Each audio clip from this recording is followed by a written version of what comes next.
मांग नका ठेवत जाऊ. हे गुन्हेगार आहेत.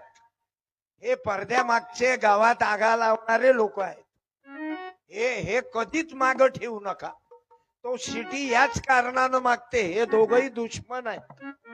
चाले यायले पुढे करा, नाही तर शिटी बंद होणारच नाही. मला आता लक्ष गेलं. तू तर पहिले आला, तुला काय लाच पैदा झालती? हे कधी लावले? लक्षात येत जाईल. हा फिरो बाबू, अजून फिरो. अय पोरा फिरो, जास्त नको फिरू. बस आता याले फिरो. बस बस झालं. तिकडे तोंड केलं तरी जमते. त्याचं फेसबुक माझ्याकडे नाही पाहिजे. त्याला महाराज लोक चांगले चांगले गोत्यात आले ना, जेलमध्ये नाही ना. तिकडे नको फिरू ना, कोकळच्या कुकडे. इकडे फिरू. हा लाऊडस्पीकर वाला नाही वाटते.